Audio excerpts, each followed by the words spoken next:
Huh?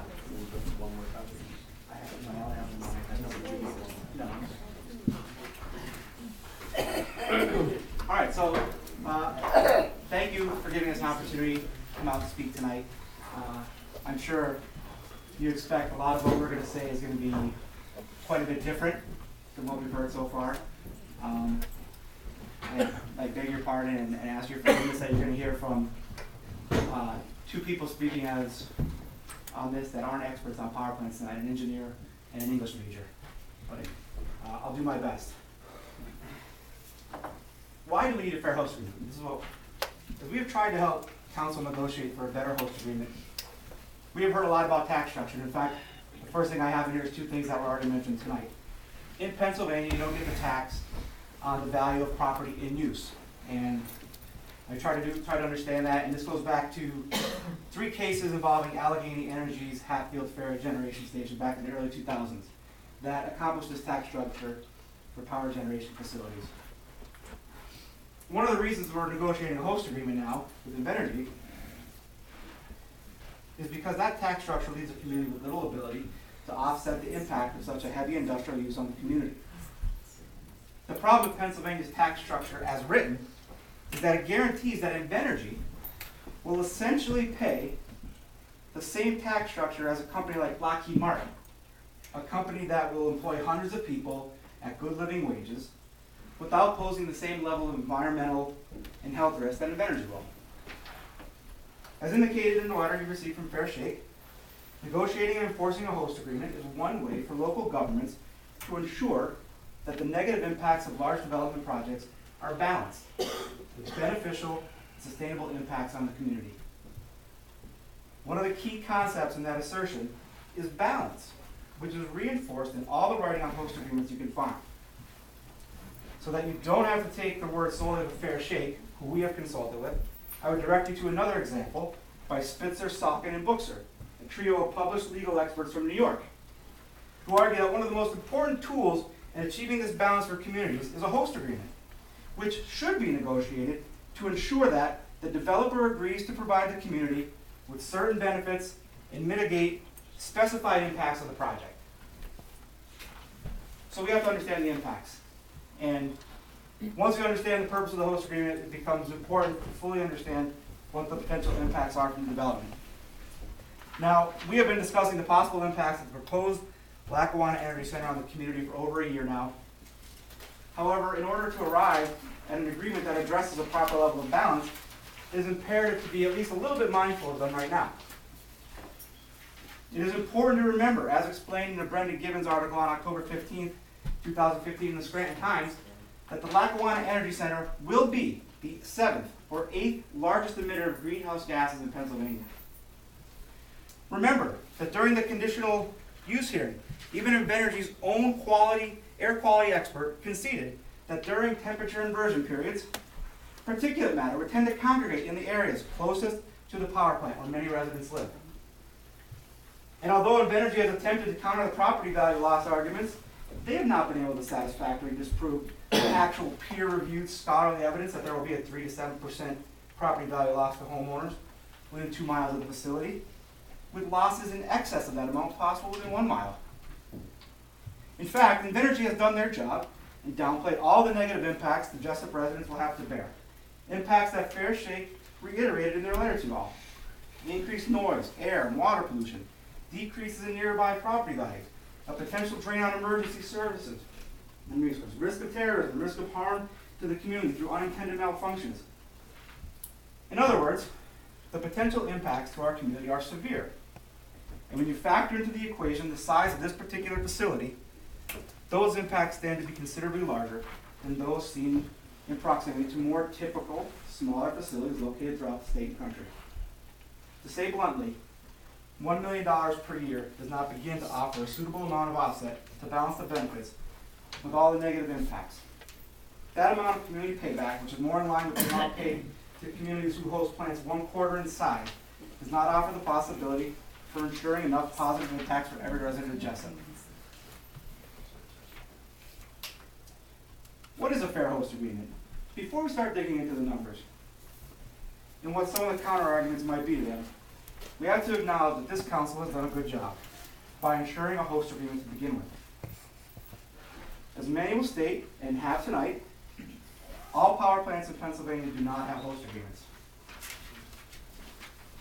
However, now that you have intrinsically linked a mutually agreed upon host agreement or mutually acceptable host agreement to the Lackawanna Energy Center's conditional use permit, contrary to what Mr. Blazer asserts, there is no legal argument about whether or not there is going to be one, because if there isn't, the conditional use permit is null and void. Now he disagrees. I am sure there are many attorneys who would say we don't just get to pick and choose what conditions are relevant. And if we had an attorney on our side who knew about this stuff, they might think differently. I'm sorry, Patty, to make you keep shaking your head. Now that we have guaranteed that Invenergy must enter into such an agreement with the Let's give him the same respect that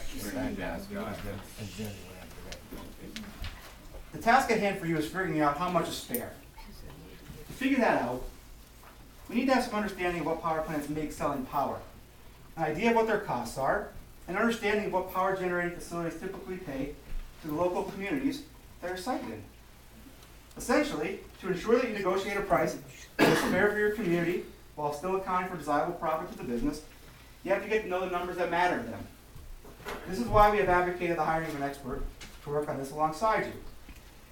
With someone on your side who has negotiated a community host agreement before for a power generating facility, you can be sure that full understanding of the economic factors is considered. Not because of personal feelings toward anyone currently working on this, but the simple fact that nobody here, not anyone on the council, not Rick, not Dennis, or any other borough employee, or anyone sitting back here. None of us have ever worked on something like this. None of us know these things like the back of our hand. We're all doing the best research that we can. Rick is doing the best research that he can. Dennis is. I am. All these people sitting back here. There's one expert in this room right now on negotiating a host agreement for a power plant, and that's Attorney Blazer. He doesn't work for us. He doesn't work for you. So he shouldn't be the sole spot of getting an answer. He's right. We need somebody who's independent, That's right. who doesn't have the financial stake that he does. He's doing a good job. We need to do the same. He's looking for his pay. Now, I want to compare the $1 million a year in Jessup to other agreements. This is sort of what I did at the last meeting. And it's going to refer you to the first spreadsheet in the back of your packet.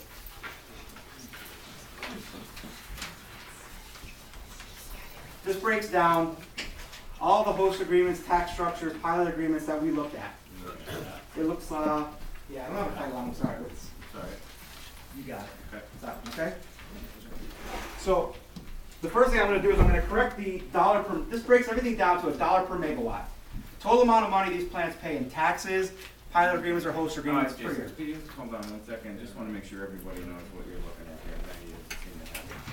Okay, Maggie, why don't you just, okay, you got it, you got it. See you later. What do you have it? Yep.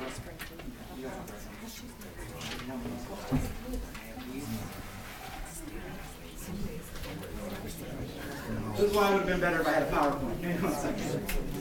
Maybe they can look on with you. No, this is fine. We're good. Okay.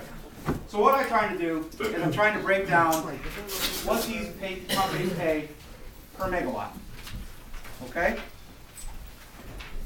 Now I know that some people don't say you should do that, but this is how it impacts their bottom line. Remember, the megawatt is what they sell. I'm going to correct my first number on here because I had Invenergy at 1,066 per megawatt. That was based on some tax information at a previous meeting.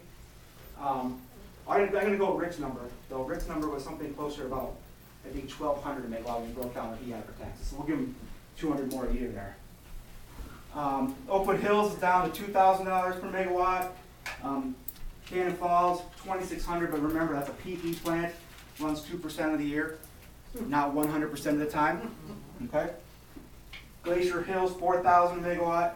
CPV Valley, that's the Wyawanda one that Rick looked at, 4,000. Wildcat Point Generation Facility was not there last time. That one breaks down to about 5,000 a year. Orangeville Wind Farm, That's an Invenergy project. That's $6,693 per megawatt, which is the same as I had broken down the Sheldon wind energy project at the last time, $6,693. But to think that the megawatt isn't important to negotiating a host agreement, I want to refer you to the host agreement that Invenergy negotiated with Orangeville. John, in your pack, I'm going to give it to you, Randy. I didn't have a chance to get it in, okay? Right in their host agreement, this is how they negotiate what they're going to pay. They're paying the town an amount equal to $6,693 per year per megawatt. So the megawatt is what's important in these plants. Could, I hope you don't mind, could I just try to clarify something? And again, this is to benefit council, Jason. This is so council has a good view of what you're trying to say, what our solicitor negotiated. When you talk about a peaker plant, and I'm not sure you can answer this, maybe you guys can answer this. You take your plant and a base load plant and a peaker plant, they're guaranteed an income, aren't they? Even if they don't generate electricity. I mean, when they're down, they're not down. I mean they're down, but they're typically a peaker plant is designed so that it can operate when you come up quickly, respond to needs and power. They're typically structured with a capacity payment as opposed to an energy payment. So the return on a project like that is really irrelevant as to whether the power plant runs at all. that's what I said. A guaranteed capacity payment as opposed to an energy. That's my question. And that's fine. And to be fair, the 2,600 on there, 2649 per megawatt that they're paying, didn't take into account the 2%. We didn't do that math because it would have been like Got it. an astronomical amount of money. All right, so we want to be fair. So then I want you to look at the second spreadsheet after that one as well.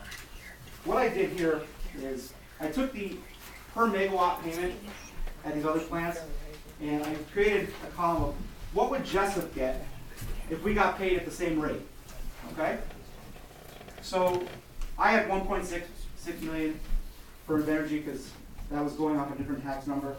But Oakwood Hills is 3 million, Cannon Falls is 3.9 million a year, Glacier Hills would have been 6 million a year, up to, at the top, Exelon Medway 16.8 million, or Exelon Pyramid 16.2 million. So these numbers are a little bit different than Rick. He's probably looking at some different articles than I am.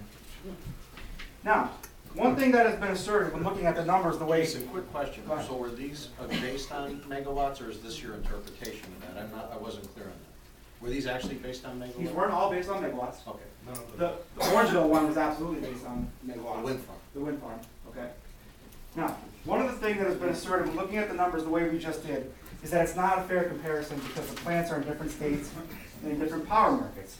I believe Dan talked a little bit about that tonight as well.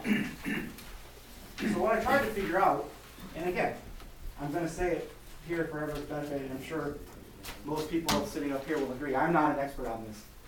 But I went out and I looked at what the different grids are paying, okay? So I was able to get from the Energy Institute Association what different grids pay on different days per megawatt hour, okay? And when you look at it, and you don't have to do it now, because you'll have a chance to review this, you have it in your packet. Big, yeah, mine's landscape. Okay. Yours is not. Okay? When you look at the cash pricing index that breaks down the price electricity sells out on different power grids throughout the country, what you see is that PJM is consistently the highest, or one of the highest paying grids in the nation. Which actually suggests that payments from plants on this grid should potentially be higher or at least equal to payments from facilities Geez, on other grids. where is that one you're talking about? You're gonna have to look. Alphabetically, What you'll PJ. do is you can see the dates, and then you can go from each grid, and you can see the dollar amounts, okay? You can do this later. I hope you don't mind us interrupting you, stopping. I just want to make sure that council understands your presentation, okay? Sure. So that PJM is what you're on now. Invenergy will be selling on the PJM grid. And this, all these ones on here, okay, all these listed, these are all different grids throughout the country. And what they sell power for on different days. Okay?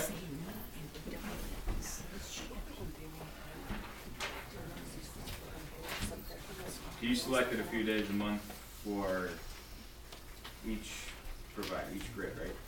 this was a printout that came right off the EIA.gov, Electricity Institute Association, and this is just the grid that they have readily available at any time. You can go pull this for any day you want. I think we just selected this year. Dennis, we talked about this a number of times, right? And you may have interpreted it differently than I did.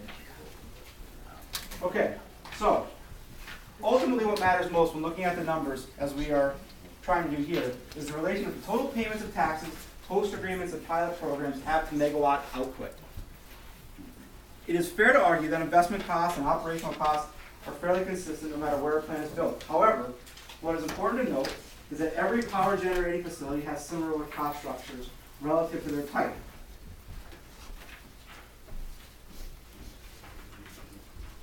Yet every single payment structure outlined above shows that the current deal on the table is way out of line with the industry standard, and there is no amount of cost fluctuation that could account for that. In other words, moving Invenergy into line with the ratio between megawatt output and by extension revenue will still lead them a bottom line profit that is comparable to every other power generating facility in the industry. Furthermore, the amount of money we are advocating for is not one that pushes for the highest payment per megawatt on our charts, but rather we are merely advocating for 80% of half of the best deal seen above, which also builds in room for the idea that they may not run 100% of the time, and may have periodic shutdowns that limit their efficiency by a few percentage points. However, it is important to note that they have indicated run times in excess of 95%. One other important note here before moving on is that it will likely be argued, and it has been, that you cannot consider pilot programs at all because they are often implemented in scenarios where taxes are so high it's tough to attract developers, which is why the pilots are negotiated in the first place. It is imperative, though, that we do not dismiss these numbers because they give us valuable information when looking at the bottom line. And also because as we move forward, we will highlight how this location offers Invenergy incentives in excess of what a pilot program offers in other areas. Understanding power generation costs, wind, natural gas, and nuclear. After the last meeting, when we presented some information about dollar payments per megawatt at natural gas plants, but also wind facilities, there was some question as to the validity of including wind farm host agreements in the discussion. Seemed like a plausible argument, and it has definitely seemed like something that you would be smart for Invenergy to argue. It also seemed possible that there may be cost differences between different types of power generating facilities that could affect the bottom line, and therefore, by extension, what would be a fair host agreement payment. When you actually look at reported cost comparisons among different types of facilities, though, it becomes clear that natural gas power is one of the cheapest forms of power generation available. To prove this, one has to refer to an in-depth study of projected costs for different types of power generating facilities conducted in 2013 by the United States Energy Information Administration. And that's the last page of your packet. It looks like this.